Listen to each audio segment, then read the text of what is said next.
Hi all, welcome to football arena. FIFA club world കപ്പിന്റെ final മത്സരത്തിൽ PSG എതിരില്ലാത്ത 3 ഗോളുകൾക്ക് പരാജയപ്പെടുത്തിക്കൊണ്ട് ചെൽസി കിരീടം നേടിയിരുന്നു. മത്സരശേഷം ചില അനിഷ്ട സംഭവങ്ങളൊക്കെ അരങ്ങേറിയിരുന്നു. അതായത് PSG താരങ്ങളും ചെൽസി താരങ്ങളും തമ്മിൽ ഏറ്റുമുട്ടി. PSG പരിശീലകനായ ലൂയിസ് എൻറിക്കെ ബ്രസീലിയൻ താരമായ ജാവോ പെഡ്രോയെ തള്ളി വീഴ്ത്തിയത് വലിയ രൂപത്തിൽ വിവാദമായിരുന്നു. അതുമായി ബന്ധപ്പെട്ടുകൊണ്ടുള്ള ഒരു റിപ്പോർട്ട് ബ്രസീലിയൻ മാധ്യമമായ ഗ്ലോബോ ഇപ്പോൾ പങ്കുവച്ചിട്ടുണ്ട്. അതായത് സ്പാനിഷ് മാധ്യമങ്ങളായ മാർക്ക, മുണ്ടോ ഡിപ്പോർട്ടീവോ എന്നിവരെ ഉദ്ധരിച്ചുകൊണ്ടാണ് അവർ ഇക്കാര്യം റിപ്പോർട്ട് ചെയ്തിട്ടുള്ളത്. ഫിഫയിൽ നിന്നും ലൂയിസ് എൻറിക്കയ്ക്ക് ഇക്കാര്യത്തിൽ ഒരു പണിഷ്മെന്റ് ലഭിച്ചേക്കാം. കാരണം വളരെ ഗുരുതരമായ ഒരു കുറ്റമായിക്കൊണ്ടാണ് ഫിഫ ഇതിനെ പരിഗണിക്കുന്നത്.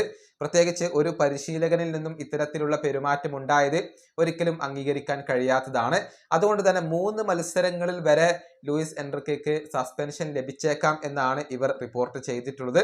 ഇതിന് പുറമെ പിഴ ലഭിക്കുമോ എന്നുള്ളതൊക്കെ കാത്തിരുന്നു കാണേണ്ട കാര്യമാണ്. ഏതായാലും 3ഓളം മത്സരങ്ങളിൽ അദ്ദേഹം പുറത്തിരിക്കേണ്ടി വരും. അതാണ് ഈ പരിശീലകനെ കാത്തിരിക്കുന്ന ശിക്ഷാ നടപടി.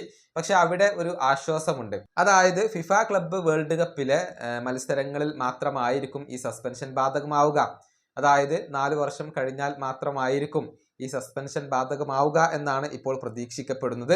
ബാക്കിയുള്ള മത്സരങ്ങളിൽ ഒന്നും തന്നെ എൻറിക്കയ്ക്ക് ഈ ഒരു വിലക്ക് ബാധകമായേക്കില്ല. അത് ആശ്വാസകരമായ ഒരു കാര്യമാണ്. ഉടനെയൊന്നും ഈ ഒരു വിലക്ക് അദ്ദേഹത്തിന് നേരിടേണ്ടി വന്നേക്കില്ല എന്നുള്ളതാണ്. അതല്ലെങ്കിൽ അത് നടപ്പിൽ വരില്ല എന്നുള്ളതാണ്. ഫിഫയുടെ മത്സരങ്ങളിൽ മാത്രമായിരിക്കും ഇത് ബാധകമാവുക.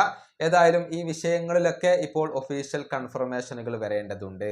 ഈ വീഡിയോയുടെ അവസാനിപ്പിക്കുന്നു. അടുത്തൊരു വീണ്ടും കാണാം.